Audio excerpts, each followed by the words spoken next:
Hi everyone. Happy Halloween weekend. Welcome to the latest webcast from the Follow Your Star Foundation's Yoda Guy Movie Museum here in St. Martin in the Caribbean. I'm Nick Maley, also known as that Yoda Guy, a creature effects designer who worked on Yoda and Life Force and Highlander and 60 other movies. Author, artist. I do a lot of things. So Follow Star Foundation focuses on encouraging creativity. You know, we encourage youngsters to follow their dreams and to think big. And we encourage oldsters to get out of that chair and pursue that interest that you didn't have time for before. Every Sunday, we webcast about creative techniques or about outstanding personalities. And it's basically for our patrons and our supporters and creative minds everywhere.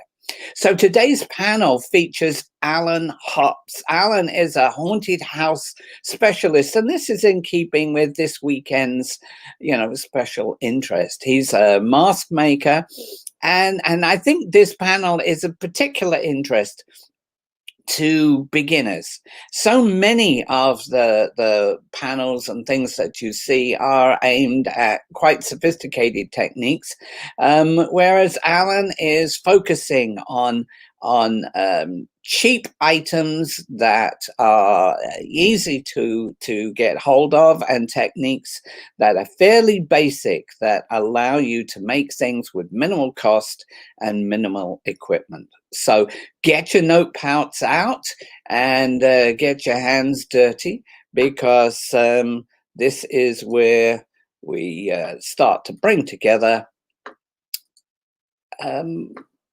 the next stuff.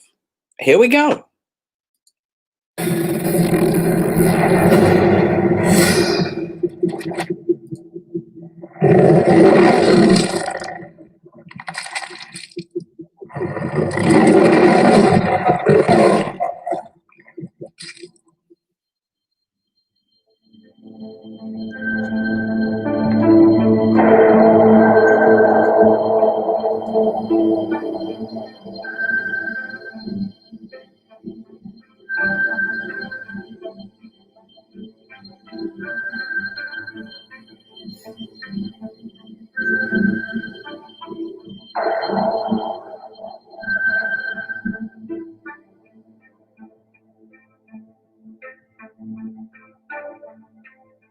And we're getting ready to bring on my close associate and friend, Cynthia Kirkland, who's going to take the next panel and is going to be talking to her friends about making pullover masks and props and costumes for movies and attractions and various, other things. Yeah, so it's been good to see you. Cynthia is a very accomplished maker in her own right on lots of different levels. She works for Disneyland and Disney cruises, making costumes that are being shown there. And she also is very accomplished in terms of 3D printing, and she's an award-winning costume designer and fashion designer. So very accomplished, a really good person to have as a co-host. When an interviewer is knowledgeable, you get a lot more out of your guest than you do when someone has no knowledge at all. So we've got two guests that are going to come on in our next panel.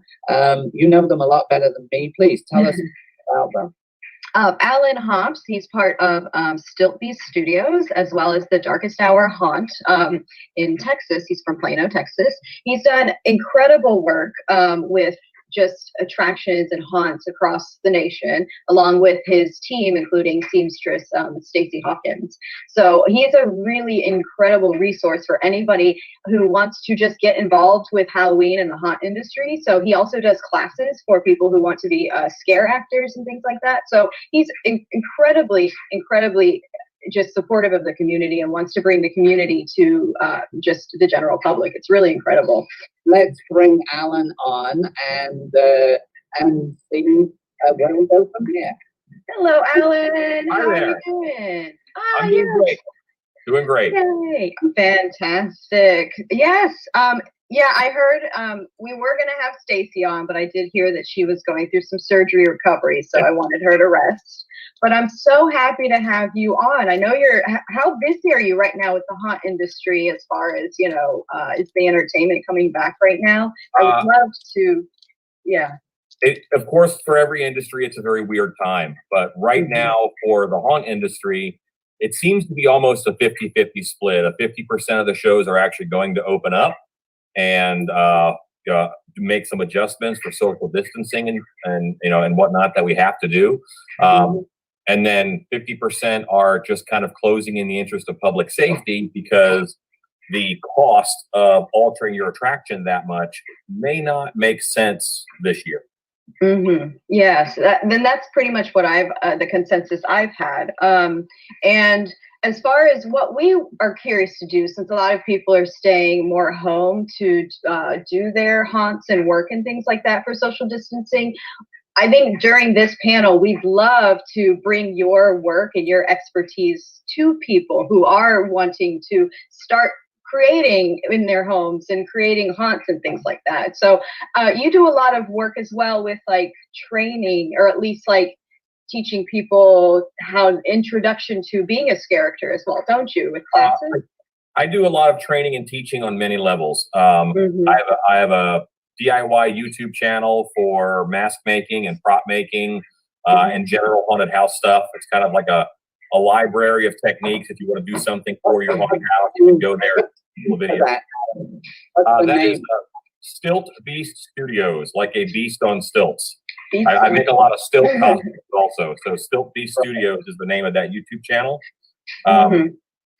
And I also, this year I haven't done it so much, but normally every weekend in August and September, I'll travel to a different attraction and do actor training. And fantastic. Be there with the people and go through exercises and do an introduction and a refresh and a hopefully expansion of techniques for actors who have done this for a while. Incredible. Yeah, because you've been in the industry now for over like 30 years. That's incredible. 30 years. Yeah. That's incredible. It's incredible. I'm so happy to have your knowledge base on the show, honestly. So we're really thankful for that.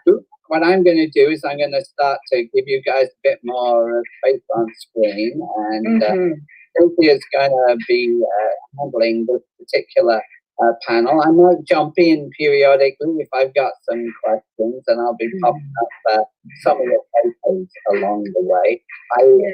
Fantastic. Yeah, fantastic. No problem. Laura, we'll get to you soon. See you soon. Yeah, so once Nick is able to get some of your panel images up, it would be a great just overview of, your work. And I'm so excited to see some of those stilt costumes that, you're famous for, because that's actually pretty incredible to me.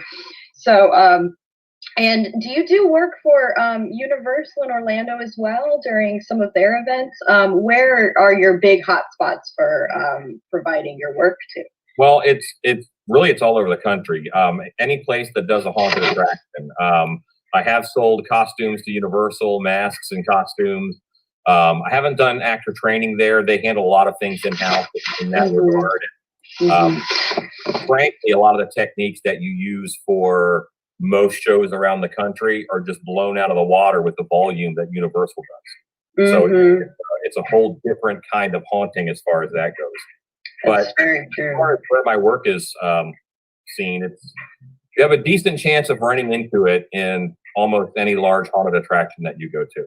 I'm very fortunate that I've been doing this for a while, and I try to fill holes in the industry so that I'm trying to make the next thing that you need before you know you need it.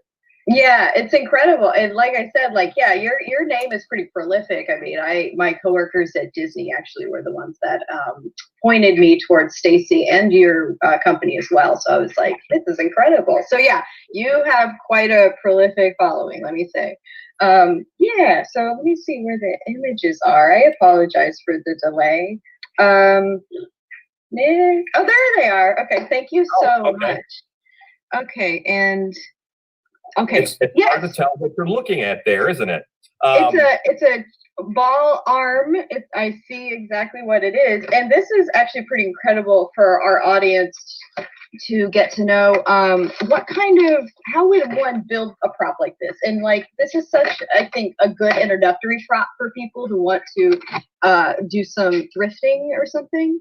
Well, that's a product that we call arm candy, and there's a whole line of different weapons that make it look like your arm was cut off, and then you just put that's cool. on there. And that's it's PVC pipe, it's EVA foam.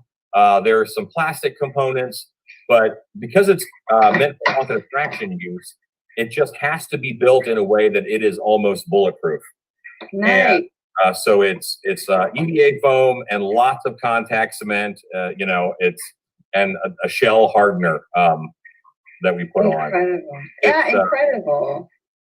They're a lot of fun because you can do a lot of different things with them.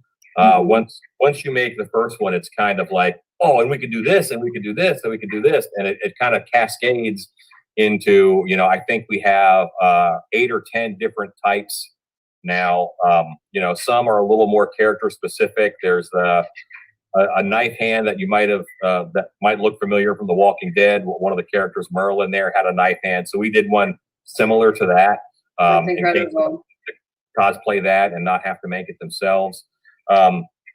Honestly, it's the joy of creating and making different things, and you never know how people are going to use it. So true. It's fun to just make some cool stuff and throw it out there, and then see what other people come up with based off of that. Yeah, incredible. Oh, I love this one. This is amazing. So, yeah, this is a stilt costume that we did. This is a super scary Bigfoot. Normally Bigfoot is kind of a big, gentle giant. This one has talons, and that suit's actually 8 feet tall. And wow. Yeah, there's a latex chest on it, and then a suit. Yeah. That's incredible. Yeah, the latex chest, and I'm assuming the latex mask you cast in house as well. Yes. Incredible. Sculpted and molded here. Incredible. This is the detail on your work, especially on the chest and the musculature, is really not easy to do. So I really, I'm amazed at the things that you're producing right now. Well, when you're working for haunted attractions, I hate to say this, but subtlety is a little bit out the window. Everything that you're going to do is going to be seen in dim light. Good point. It may only be seen for 5 or 6 seconds. And there's a good chance it's going to be in colored light. I could spend hours doing, red veining all over, a piece, but then if it shows up in red light, then that's gone. It completely disappears. I didn't even really think about that. That's actually incredible that, you really just have to push the drama and as opposed to film, which is our next guest, it's like so interesting the differences you have to think about in the very dark, strobe lights and red lights, and it's incredible. And, one of the things that we use a lot of bruised purple and a lot of dark brown, because the browns and the purples, if it's a blue light or a red light, you still keep that dark tone to it. Whereas if you went with a more vibrant color, there's, a 30% chance it's just going to go away. But the paint jobs, normally it's dry brush and you want a separation of color where you have blocks of color on the costume that's broken up by your shadow tone. And people's brains, they take pictures as they're going through the show. And you want to focus on silhouette. Silhouette is huge because that's what your brain kind of sees and remembers first. And then you want to have those separate blocks of color so that the shapes are easily identifiable. And I'm not big on stained up teeth, because as that monster is there and scares you and then they retreat back into the darkness, the last thing I want them to see is those teeth retreating. Or coming out of the darkness, the first thing I want people to see is the teeth. So we tend to go brighter with the teeth. We tend to, use an actual white on them, and have pretty high contrast in the paint job most of the time. Incredible. Yeah, and the next one, I love this one, Creature from the Black Lagoon. I love it. And this one was made, we did a small haunted house here that I owned for about just over 10 years. And it was set in a black and white movie studio. So once you walked through the movie screen, all of the characters were black and white. All the sets were black and white. And it was kind of like you were in a different world. And one of the things that I kind of picked up doing that is that, you know, that black and white paint job and that high contrast can really carry over, because that's going to look good in any lighting, in any color lighting. It's going to look good. And depending upon how heavy you go with your darks, and, you know, and how light that dry brush is on top, you know, almost any lighting condition, it'll be effective. Yeah, I love this concept that you've brought forward for just, you know, honestly, it's even just kind of a beginner concept. Just focus on silhouette as well as your palette, and you can have a successful mask or in anything. Like, it's pretty incredible. Silhouette is so unsung as far as concepts for costuming. I think it should be in the forefront of your mind. Yeah, that's so true. I wanted to, you know, we're talking about multiple things here, because we're talking about movies, which is all about close-up, where actually colored lights do also impact colors that you use when you've got physical light effects that are going on. Often those are blue or red, so they have the same issue. But we're also talking about haunted houses, which have these very light.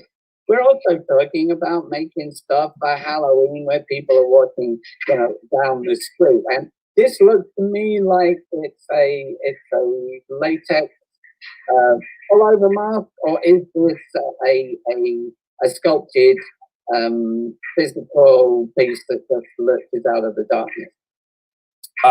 Yeah, that's a pullover mask. That's actually a pullover mask. Yeah, that's latex.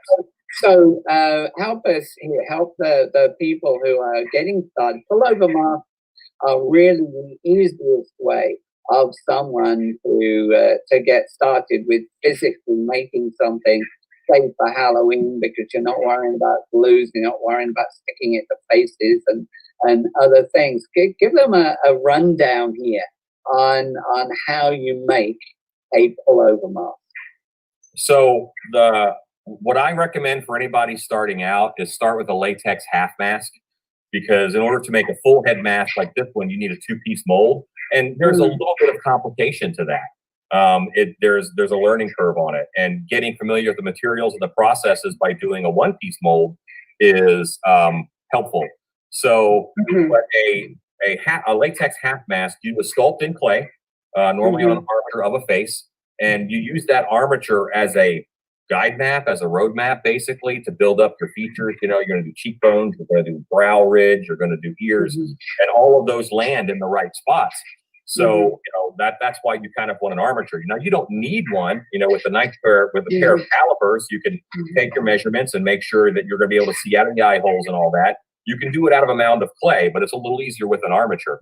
So a nice half mask armature is essential to starting that. And then you're going to make a plaster mold.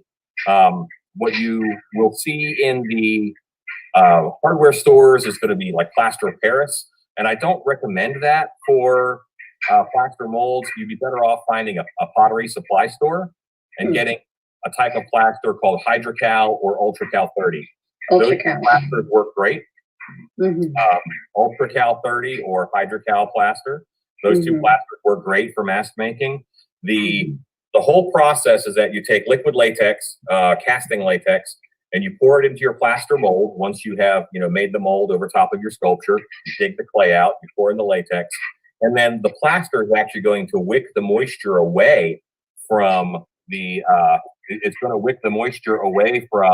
latex. So you'll be left with the skin. And I have a mold right here behind me. Yay!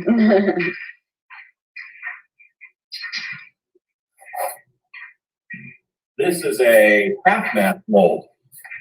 So what you do when you make your mold, you're making a bowl in the shape you want your mask to be. So right in there, and this happens to have a latex skin on it. I don't think it's quite ready to pull yet, but I can kind of show you that this is nice. This is the latex here in the plaster mold. You pour it in and you let it set. The longer it sits, the more moisture the plaster wicks out of the latex, and the thicker your mask becomes. Incredible. Nice. Yeah, just a little pour. Oh, that's incredible. Thank you. Actually, you can, there's Reynolds Advanced Materials. If you look them up online, you can order your hydrocal or your ultracal directly from them without ever leaving your home. I'm in the Caribbean. I use them quite a lot to get things out to me. So they'll ship them, all over the. Yeah, exactly. It's a great tip for our audience members. But yeah, so that I love that. And sometimes you have to do multiple slush pours inside of those molds, or is it kind of a one and done? You can. It all depends. It depends on how you do it. There's dwell casting and there's slush casting. Slush casting, maybe you don't have enough latex to fill up your whole mold. I have a hammerhead shark mold, head mold that I do, and it takes 5 gallons to fill it up. So if I don't quite have a bucket, then you pour in maybe a gallon and you slush it around, and then you pour it out. You let that dry. You do that 3 or 4 times, and that builds up a good thickness. Nice. So this takes a little bit longer. The dwell method, I can let it sit in there for 2 hours, and that's a normally good mask thickness, or I can let it sit in there for 3 hours. And then that's kind of extra thick. That's incredible. I love it. And Nick, do we have more images for the screen? There it is. Yay. Thank you. And the next one. I love this one. So it's okay. This is incredible. It's kind of the same process as our creature previously. And this one actually has, I've gotten into, I know you mentioned 3D printing. You do a lot of that now. Yeah. I've gotten into a lot of laser cutting. So those fins on the side are laser cut, and the ridge up on top of his head is laser cut. And that's incredible. You can't see all of it right now. That's a latex half mask that we build an EVA foam helmet for the back of the head. So it's a full head mask, just that front piece is latex. And then if you look right under where his eyes are, one of the great things about a latex mask is that you can use it when you want to break up that human form. And you don't have to look out of the eyes of a latex mask. You can, if you look under his eyes, he's got this patterned area. Well, that is drawer liner, shelf liner that is put in that you can see out of. That's incredible. So that's where the eyes are in it. And then, there's a little bit in the mouth also where that's cut. And that is actually a UV reactive black and white paint job. So you can use that. If you want that monster to be green, you put a green light on it, and that black and white paint job, lets him be green. And then if you want to pop him into UV light, then he will glow in UV. Incredible. I love it. And then I think the next one, Nick. Incredible. So you can see the full suit. I think so this year, Dark Hour's theme for October was going to be, we were going to use the Sea Hag Witch as the main witch for the show. And we were going to do a lot of underwater creatures. So some of those are a little prevalent here. But you can see, there's gloves that are sculpted and molded in that same way. And all the other pieces on him, if you look at his thigh plates and the chest and his back, and then his greaves that he's wearing, all of those are sculpted flat on a table. Because there's really not a lot of curve happening in your chest, in your back. So you're able to sculpt that flat on a table and make a flat mold, which is a simple piece mold, and it's nice and easy to put together. And then once you put those on the body and wrap it around the body and attach it, then you have a nice pretty full suit. Yeah, that's incredible. And that's great for beginners, like just a flat, chest plate kind of sculpt. Like that's actually really good. So yeah, a chest plate, a back plate, the thigh plates.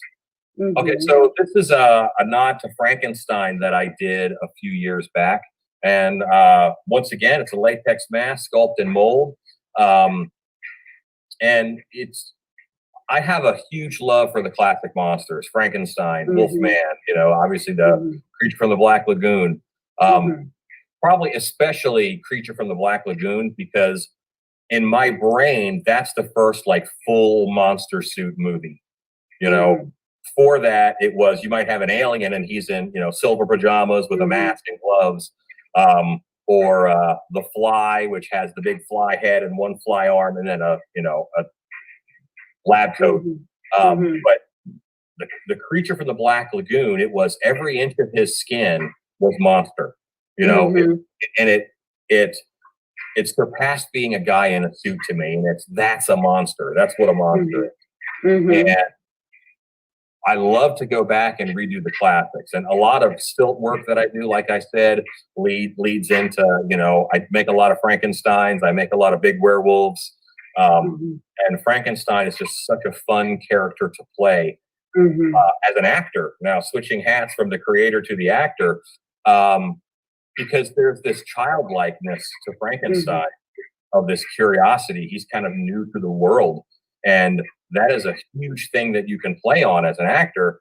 But then, you can both scare people because you're big and intimidating, and get scared if someone, flashes a camera at you. And that range is really fun to play. This one on screen is also a good example of making a half mask, because you've got the front part of the face, you can sculpt it up whatever way you want, whatever character you want, and cover the rest with a wig or whatever else you've got. I mean, this is a really good Halloween starting point. Definitely. And especially, did you punch the hair into the hairline there? I did not. The hair is actually the fun fur, like on a sheet.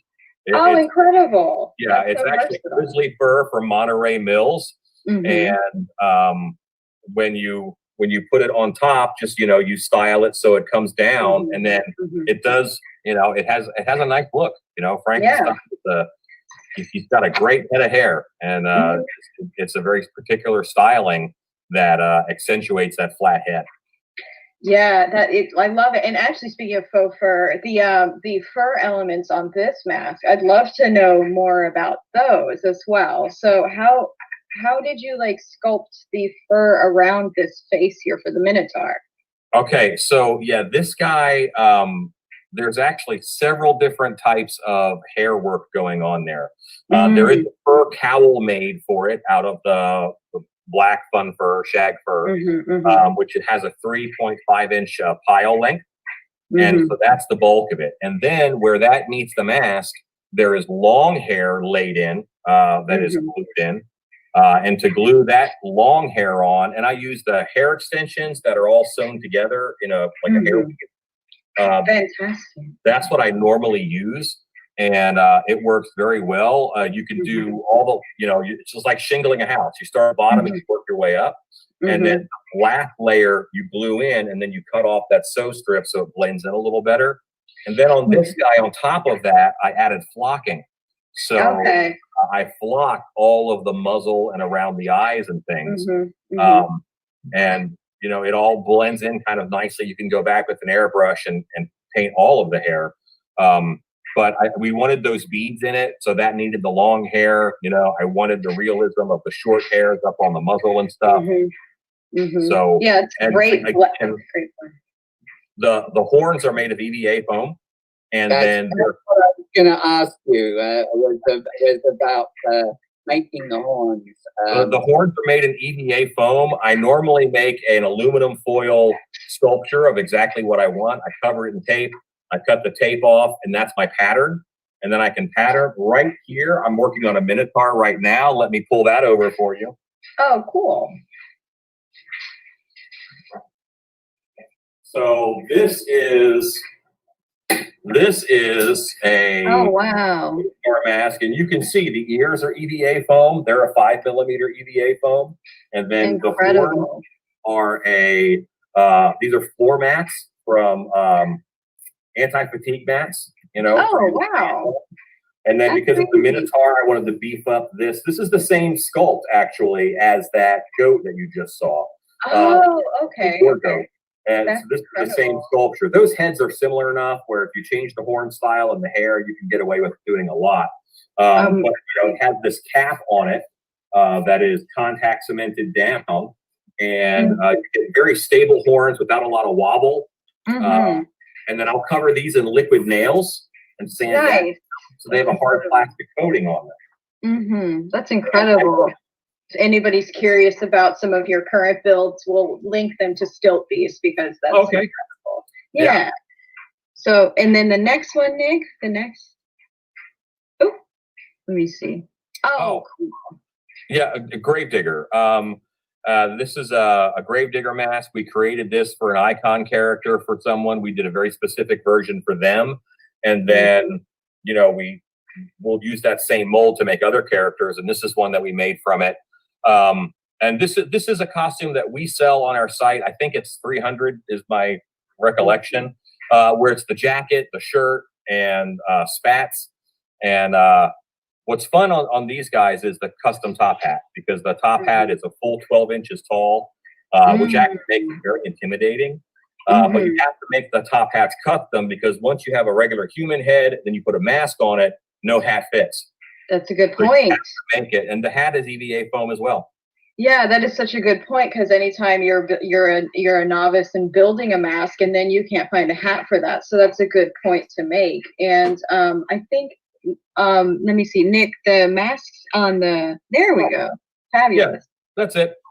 There it is. I love it. And it looks so real, like even with the EVA foam, like that's incredible. So thank you. That's a half mask that is put onto a head sock, which is just a spandex head sock, and you glue it on, and then the hair is applied over top of that, so it looks like it's a full mask, but you only had to sculpt and mold the face portion.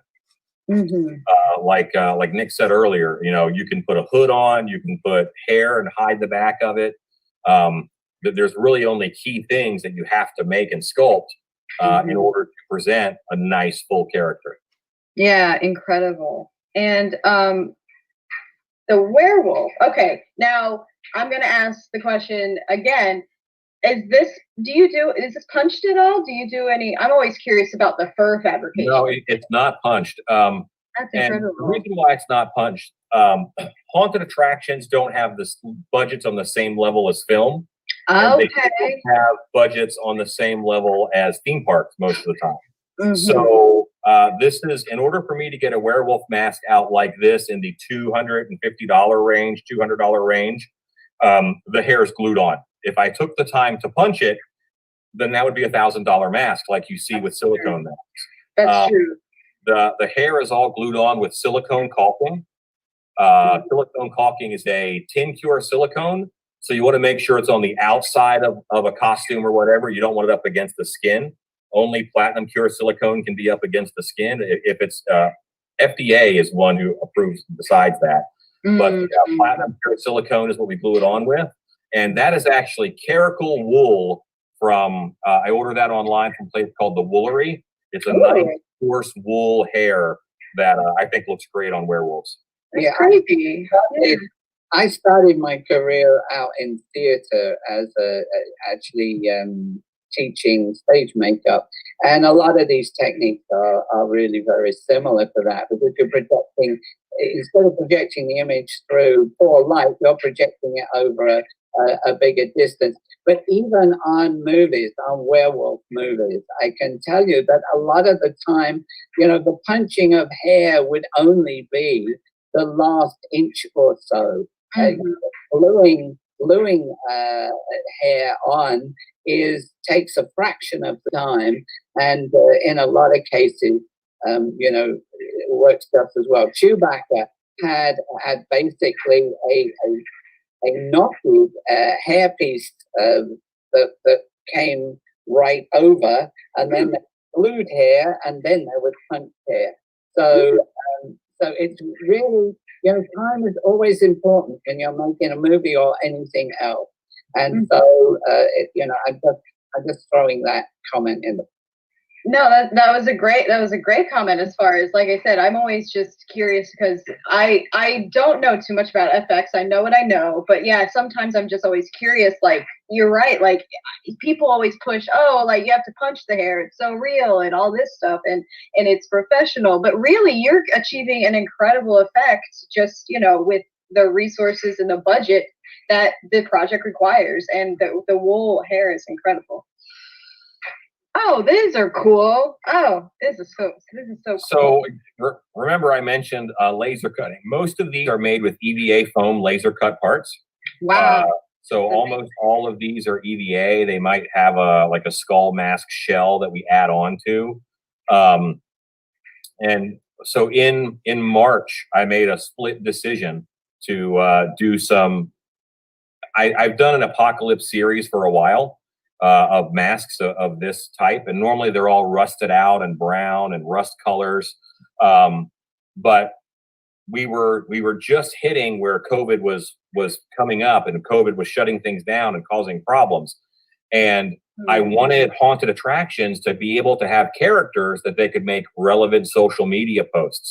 That's actually a pretty incredible venture. So I made these so that haunted attractions could buy them and then make videos with these more medical inspired characters in order to, show them sanitizing their show, show them, wiping things down. And several haunts have gotten them in order, because now they have to have a character outside who takes the guest temperature before they go in. Oh, that's so incredible. Why not have a freaky, scary robot doctor if it's possible? Oh, that is so cool. I'm not going to lie. Like, that's actually incredibly innovative to have like such timely characters to really help push the story and the show, because that's actually really incredible how much narration is just in your, like you said, in your character, in your silhouette, and the look. Yeah. I mean, you only have like a short interaction with the guest. They can't have a full story. But yeah, this shark is incredible. And I love this. And this is just, once again, using that kind of just human head form with the pullover kind of. Yeah. And you don't see the eye holes, but you can kind of see one just underneath the teeth. It is, so you're looking out of its mouth, but your head looks like you're a shark. I mean, that's that is so what cool. It looks like when you're wearing it. And there are other versions of this where, it flows. We use EVA foam or whatever to flow into the body better. You build up a big hunch and then big shoulders, so that shark head kind of sits here. It's a good sized mask, but it's also comfortable to wear. If you look, like your whole face is sort of inside of the mouth, and then all the teeth and everything happen around your face. Yeah. That is so cool. It makes sense to me. If you're doing a character that is basically human, a zombie, an inbred, one of those scary rednecks, or a clown, then do makeup. That makes the most sense. But if you're doing a character that's not human and you want to break that human silhouette, you want to break that human form, then I think that's when a mask is the way to go.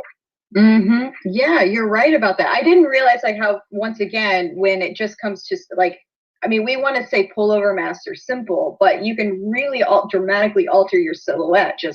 It's really incredible. So, sorry.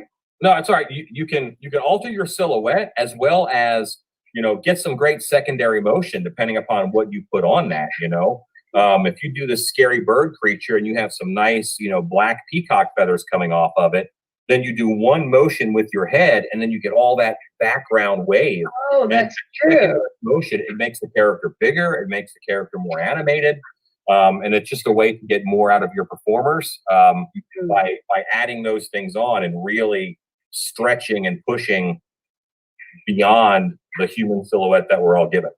That is very true. Like just simple things added onto it. And we have another one of your another arm candy. This one is a saw blade, and a safe saw blade is kind of hard to do. But now that laser cutters are around and 3D printing is around, that's an EVA foam saw blade on there. Incredible. Yeah, they're just so much fun, and what I find is that people tend to buy them in pairs. They're like, I'm going to put one on each arm, and they look awesome, but it's hard to take a drink of water that way, Yeah.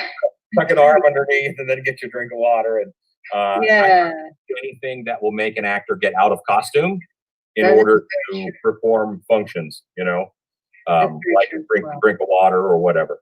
Go through a door. It's nice to have a head to go through a door. Yeah, that's so true. This is a detail of one of the medical apocalypse. And you can see all of the stripes and all of the nuts and bolts and things on that. That's all EVA foam. And then the tubing is just the black tubing that's meant to hide wires, you know. Yeah. It's cheap, it's big, it has a good look to it. Incredible. And, I kept a very tight color profile on these of the white, metallic, and red, and that's all I wanted on them in order to, you know, and see this, and this is one of the other types. I did a tactical version. So in March, I had always done, well, it was February, but I had always done the rusted apocalypse masks, I mean, Mad Max-ish kind of. And I did a split where we can do different paint jobs on these and have completely different lines. We did the medical because that was timely and necessary. And then we did tactical, which was all black and chrome, like this guy. Except a few months later, you know, there was a huge uproar against police and why do they need all this tactical equipment? Yeah. So slowly these guys have been pulled back and we're repainting them. Yeah, I think you're right. Because at that point it was too timely and it was on the negative side. So I don't even want haunted houses to have this big tactical military looking presence. You know, I want to pull that back because haunted houses have enough bad PR as it is. I don't want to add to that by giving them character options that are going to leave a bad taste in people's mouth. That is a very good point when planning your costume. That's very true. And this is another medical. And this is another one, but I want to stress the use of found objects.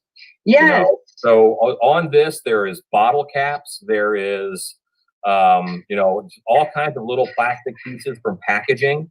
That's what those two red discs are. That's actually from plastic packaging. It was a tube of shrink wrap, and those caps were on the end of the tube of shrink wrap inside the box. So now that's the type of shrink wrap that I order because I want those plastic caps.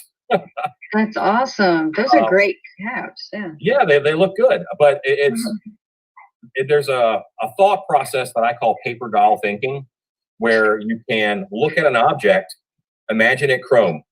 What if it was made out of metal instead of plastic?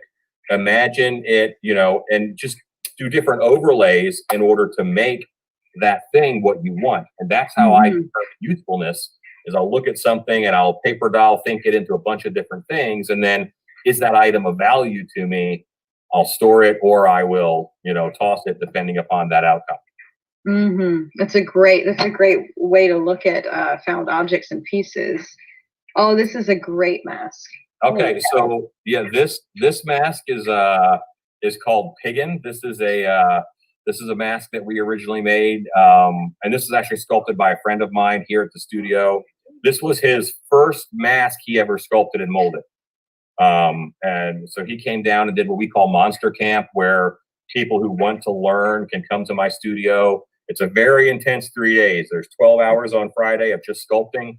There's Saturday, there's 12 hours where you mold it and then clean out the mold and pour it up. And then on Sunday, we pull out this latex mask, this fresh latex mask, and paint it and finish it. So this mask is called War Piggin. It's a bunch of pigs sewn together, and it's a fun piece. That's great. I love that you provide these classes to the general public so they can learn and, you know, really produce more haunted stuff. Yeah. So this is a Krampus mask, and I make a lot of Krampus masks. That's kind of one of the things that I'm known for.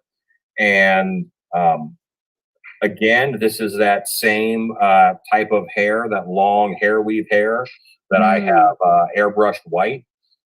It's a latex mask base. Those are EVA foam horns, again, covered in liquid nails. While the liquid nails is wet, you run a comb through it in order to get the horns. And then you hit that with a stain, which is a ink, which is alcohol based. I use Pinata inks. I like those. And then in the mask itself, there are eye sockets that are meant to hold the LED bulb right above your eye. So right about here is where the LED bulb is, and your eye is actually under it. That's really nice. When you take pictures in this, no one sees your eyes because those LEDs are right over top, and they look really nice and coming down a dark hallway at people, or standing out in a Krampus walk because of the LED eyes. And there's a big battery pack back here in the back of the head that holds a 9-volt, and that 9-volt will keep those lit for 3 days. That's incredible. That's great resources. I love it. And the silicone nature of the liquid nails on the horns is great, because I was curious. I was like, oh, wouldn't it crack? But I'm like, no, liquid nails is like It a has silicone. some flex to it. Yeah, exactly. Yeah, that's but incredible. it's also strong. Yeah, you're totally right about that. That's incredible. I love, oh my gosh, like your work is so inspiring. Like seriously, to me now, to think more outside of the box of what I'm doing, even on your medical mask, like just taking that very simple base. But you can do so much with even just a simple base, like with objects, with, like you said, silhouette's so important into costuming in general. Well, and that again, I don't know what else to call it, so I call it paper doll thinking. If I sculpt an orc, well, that's great, but I can mentally change the paint and put hair on it, and it's a pretty good wolfman. I can mentally take that hair off and then paint it like stone and add horns, and then I've got a pretty good gargoyle. So nothing is exempt from being altered. You know, everything should be on its best behavior. And actually, I think that there's a lot in the basis of that too, because you know, one of the things in terms of being innovative isn't just starting with a lump of nothing and trying to figure something out. It's part of looking at things and trying to figure out what you could use them for and what you could make them out of. I can't wander through a shop without like hardware stores. They're really hard. You know, you wander through and you look at some piece of tubing and you think what you could be doing with that, how you could use it. Even some fixtures. You know, you look at an ice cream scoop and figure out, oh gosh, I could make an eyelid mechanism out of that. Yeah. Or, you know, various other things. It's about a different way of thinking about things that I think is very positive. And that's one of the reasons why I say to little kids, you know, don't spend all your time, you know, pushing buttons on a game.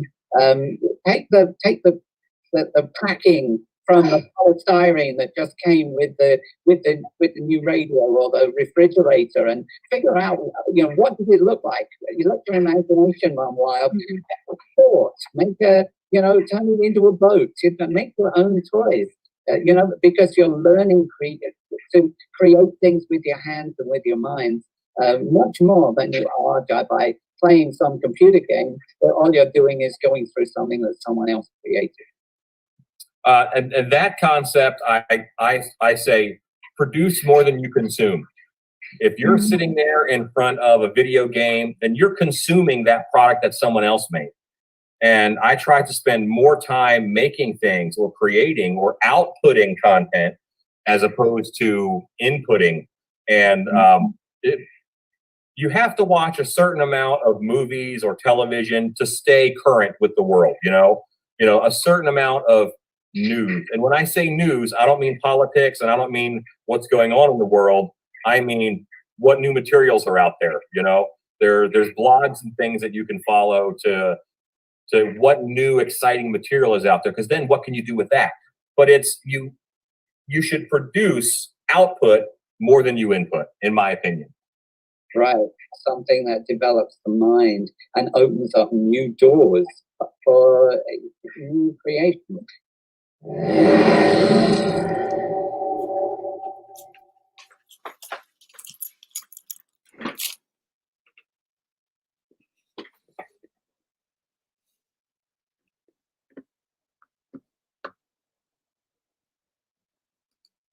So, guys, I hope you enjoyed today's panel. Thanks for watching. If you enjoyed it, you know, you can rewatch it anytime over the next couple of weeks, or you can tell your friends to, you know, to come and watch it. Once again, what I think was pertinent to this was that the techniques that Alan was talking about were all things that could be done cheaply at home, in your garage, or in your spare room. And so it's a great way to get started towards mask building that can lead to more sophisticated effects later on down the, down the line. Please consider being a supporter of our StarNet webcasts, a supporter of the Follow Your Star Foundation. This was started to thank our patrons who support us through this terrible economic crash that COVID has imposed upon us. We're in the Caribbean, and all income here has come to a halt, and probably will be for the foreseeable future. And so you can be a patron by donating as little as $5 a month. Let me see if I can, if I can put that. If I can put that patron link up here. Yep. And so, just by subscribing there, you get to access all our live shows as well as recorded ones like today. The live shows are for patrons only, and there you can ask questions while the show is ongoing. All income goes to keeping our museum going and keeping the foundation encouraging young people to follow their dreams and live extraordinary lives. This is Nick Maley, that Yoda guy, saying, have a great week. I'll see you next Sunday. And, may the Force expand your horizons and be with you always. Take care.